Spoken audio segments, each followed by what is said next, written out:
We have a vision to be an international university of choice, anchored in Africa, dynamically shaping the future. Our mission is to inspire our community to transform and serve humanity through innovation and the collaborative pursuit of knowledge. To fully embrace the digital universe which we are beginning to inhabit, this is what we do at the University of Johannesburg. UJ, where the whole is far greater than the sum of its parts.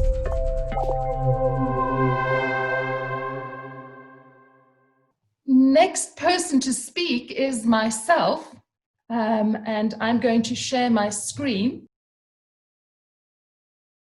What I'm going to be sharing with you today are some of the ways in which we as the university have moved through the COVID crisis and come to find a sense of normality and have been able to, in some ways, celebrate some of the opportunities that COVID has brought us. But it has not always been smooth sailing. The person speaking directly after me is Erick Kruger. And Erick, please forgive the misspelling of your name. There shouldn't be a small c in Erick. And I came across a video clip that Erick did very early on in COVID-19. And he was explaining the difference between transition and change. And change is something that often we give lip service to. We're a little bit like this fish in the bowl. We put on something extra and we look slightly different, and now we've changed. But we as people haven't actually fundamentally changed. What we have gone through with COVID has been a transition. And a transition is something that affects us. It's not just something that we have as an add-on, but it affects us deeply as people. I really like this particular slide showing how you move from an old normal to a new normal. Sometimes you are able to prepare for that new normal, but for many of us, COVID happened so quickly that there was little opportunity to prepare. Things changed quickly, and quickly we were in a space of chaos that often felt like a space of crisis. And for many people, we were in a very real liminal space. A lot of people were not quite sure what they were meant to be doing. Their jobs changed profoundly. Did they actually have a job to go back to after COVID? And I get the sense that worldwide we are very much at the new beginnings phase, starting to explore new ideas and slowly beginning to adapt. So for us in the library, particularly as leadership, we were very aware that for most people, COVID was bringing about a transition, and transition was triggering three important things. For many people, it was triggering fear. Will I have a job to come back to? Was a very real fear for a lot of people. Fears about insecurity. Can I actually learn this new technology that's been asked of me? I'm stupid. I'm slow. I don't catch on to technology quickly. Lots and lots of those kinds of insecurities came to the fore. And there were many people whose first instinct it was to simply resist the change, resist what was being asked of them. But at UJ, we have an amazing staff in our library. People who are really prepared to be creative, to explore new things. One of the things that Erick Kruger, who is going to speak after me, shares in some of his online presentations is the importance of not trying to resist. So if you are a rock and you are resisting, you can resist and resist pressure put on you until a point when you actually crack. And then the rock is broken. But take a clump of clay, you can put as much pressure as you want onto that clay, and it will merely change its shape. It can deal with pressure. And so in the library, we began to think of ourselves as pieces of clay? How could we change dynamically and not try and resist change and stay strong? And so one of the things that I said often to staff was, we don't need to be strong all the time. We need to be able to let go a little bit, be malleable like clay, allow ourselves to be molded by the experiences that we are having. Right at the beginning of lockdown, we went into creative mode in a big way. We did things like make short 2-minute videos, training people how to download ebooks, how to find journal articles, etc. And these have been hugely popular amongst our students.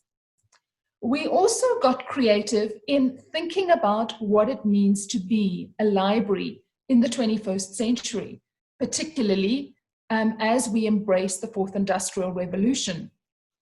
And we were very aware that many of our staff did not have devices. And so we gave to staff readings, all sorts of interesting articles, including Horizon 2019 report. And staff went off in small groups, WhatsApp groups, because obviously we couldn't meet together, and discussed these readings. And one of the very exciting innovations to come up from this was innovations from our circulation team. The circulation team felt that given the new library app that we have, where everybody can issue their own books, we don't need circulation staff sitting at a central desk, but rather we need circulation staff who are out on the floor with tablets in hand, able to answer questions for the students where they meet the students. It's very important that the circulation staff have tablets because they need to show students how to use our online app, which everyone has on their phone or a tablet. And the reason for this app is not because our Vice Chancellor is spearheading the fourth industrial revolution, but because we believe that a library should be a place where we help to shape all-rounded citizens, people who can thrive in the modern world. And so our library app is a device we use to pay fines, check out books, and all of this is teaching students the skills they will need for the world of today and tomorrow. But for me, one of the most important things was about having a vision and direction. And a lot of times I got a very strong sense that we were feeling confused, lost, perplexed, bewildered, and disorientated. And for me, this is where knowing our vision became so important. As a library, we had just come up with our vision or mission statement, which is to empower users to find the most relevant information easily. And so that kind of became our flagship. That was the focus. That was our lighthouse, how we got ourselves through things. So when things were unclear, it was, well, how do we best make information available to our users? And that helped us to make a myriad of different decisions. And sometimes the decisions and the direction was valid for a day or a week, but it was always about knowing where we were going. And so we developed as a leadership team CARE. We did 4 particular things. We focused on communication, assessment, response, and empathy. The first was to communicate in the right medium and as much as possible. Particularly at the beginning of COVID, I put out a daily information sheet in our newsletter. Now, our newsletter normally comes out once a week, but we had it go out every day as there were new developments. We developed a staff WhatsApp group where people celebrated birthdays and encouraged each other. And we had various different online staff check-ins. It was about trying to communicate as much information as quickly as we could so that people knew, as far as was possible, everything that the university was thinking and where we were going. The second was a continual assess. So as a leadership team at the beginning, we met every single morning, and it was surprising how we always had things we needed to look at. particularly issues we needed to assess, to stop, to look, to listen. And I have the most amazing leadership team in the library. People who really think about where we are, what our context is, who our users are. They spoke from the heart. They brought to the fore all sorts of different issues, and we thrashed those out to come up with a response. Our responses were quick. We didn't wait. We responded quickly. Can we close all the libraries? Or when we were allowed to reopen libraries and we noticed that the infection rate was going up, we, as quickly as possible, asked if we could please have only one library. We have 5 libraries over 4 campuses, only one library open a day. And this response was due to the fact that we were getting together and assessing the situation on a daily basis, and therefore able to respond quickly. Another amazing response was from our IT team, who created an online booking system. So when the library reopened, we didn't need to have pen and paper. People could just book on the online system. We had all the details for track and trace, and people could come into the library. And in all of this, we really tried to have the heart lead the head, to really have empathy as the center. Now, I'm not so sure that I like the word hun in a work environment, but I really like the sentiment of this little picture of the bears. It's okay, hun, we can redesign. And I think that became a big part of how we looked at leadership in the library. If something didn't work, we were there to assess, to respond, to redesign. And we tried to engage in every single issue with empathy. I've spent a lot of time working with Hannah Arendt, who is one of the leading philosophers on empathy. And empathy is not a lip service. It's about really understanding where the other person is at and allowing your heart to help you make decisions.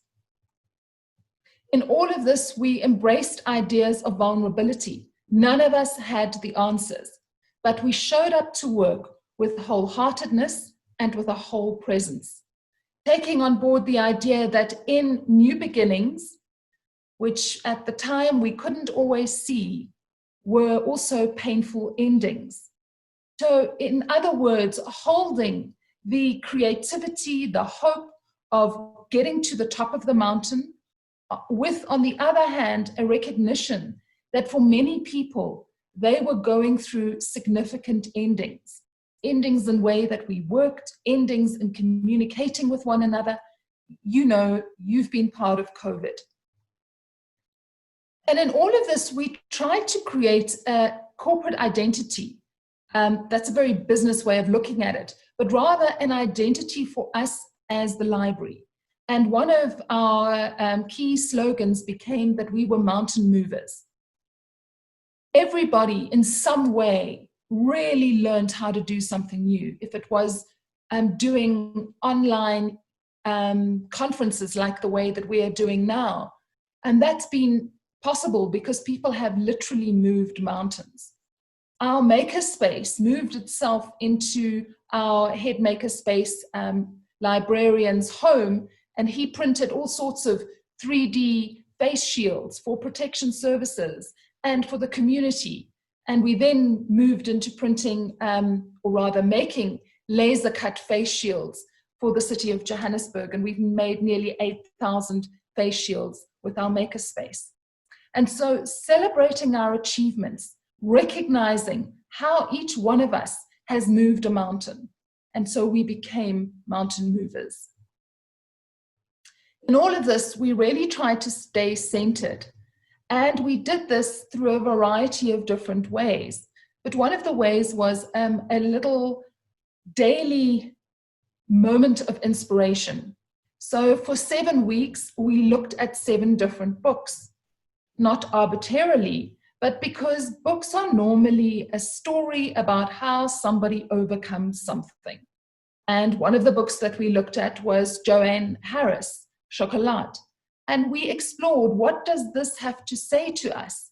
How can we learn something to help us through our particular crisis?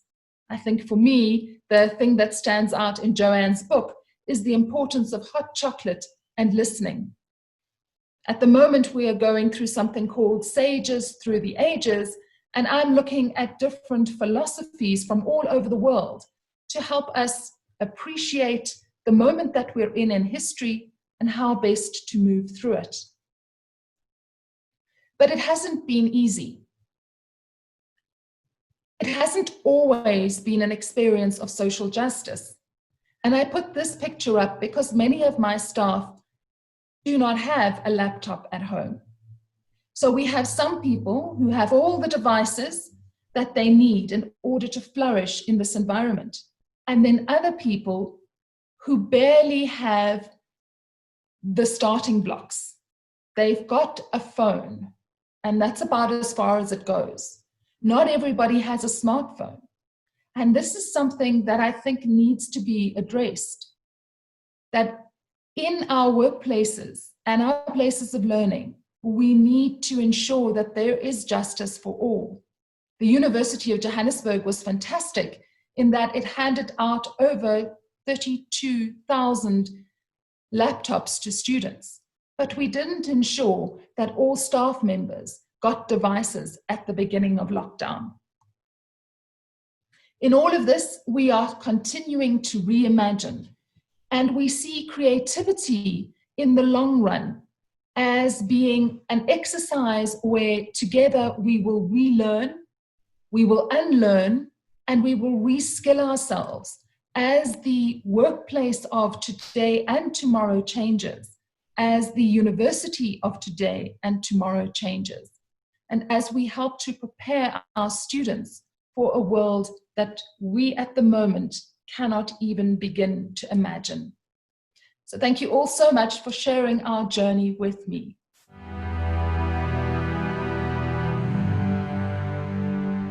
The University of Johannesburg, the future reimagined.